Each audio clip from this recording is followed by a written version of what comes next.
প্রিন্সের হুকুমে।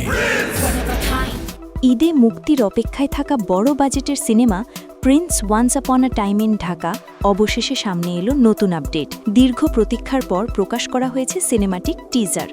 ঢাকায় চলচ্চিত্রের সুপারস্টার শাকিব খানকে এবার দেখা যাবে একেবারে ভিন্ন রূপে, একজন গ্যাংস্টার হিসেবে। আজ বেলা 1টার দিকে এসকে ফিল্মসের ইউটিউব চ্যানেলে প্রকাশ করা হয় সিনেমাটির 1 মিনিট 29 সেকেন্ডের টিজার। নির্মাতারা এটির নাম দিয়েছেন প্রি ব্লাস্ট। টিজারের শুরুতেই দেখা যায় ঢাকার আন্ডারওয়ার্ল্ডের অন্ধকার জগতের কিছু দৃশ্য।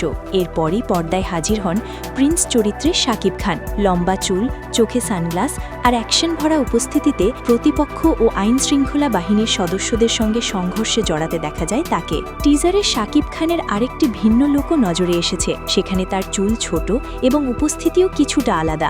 এটি কি চরিত্রের অতীতের গল্প নাকি দ্বৈত চরিত্র, সেই বিষয়টি এখনও স্পষ্ট করেননি নির্মাতারা। এছাড়া টিজারে দেখা গেছে ভারতের আলোচিত অভিনেতা দিব্যেন্দু ভট্টাচার্যকে। শাকিব খানের বিপরীতে অভিনয় করেছেন তাসনিয়া ফারিন ও জ্যোতির্ময়ী কুণ্ডু, যাদের সংক্ষিপ্ত উপস্থিতিও টিজারে দেখা গেছে। টিজারের শেষ দিকে প্রিন্স চরিত্রে শাকিব খানের একটি সংলাপ ইতিমধ্যেই দর্শকদের মধ্যে আলোচনার জন্ম দিয়েছে। সংলাপটি ছিল, আমার সাথে যে ধান্দা করবে তার জন্য মিষ্টি, আর আমার শত্রুর সঙ্গে যে ধান্দা করবে তার জন্য বুলেটের বৃষ্টি।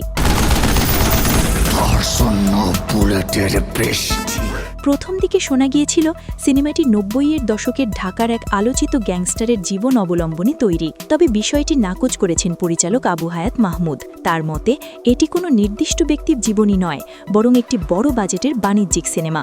ছবিটিতে আরও অভিনয় করেছেন রাশেদ মামুন অপু, ইন্তেখাব দিনার, ডাক্তার এজাজ ও শরীফ সিরাজ সহ আরও অনেকে। বাংলাদেশ, শ্রীলঙ্কা এবং ভারতের বিভিন্ন স্থানে সম্পন্ন হয়েছে সিনেমাটির শুটিং। সব মিলিয়ে ঈদে মুক্তির অপেক্ষায় থাকা এই সিনেমাটি নিয়ে ইতিমধ্যেই তৈরি হয়েছে ব্যাপক আগ্রহ।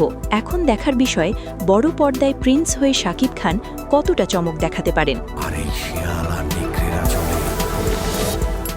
বিনোদন ডেস্ক, মিডিয়া ইন টাইম।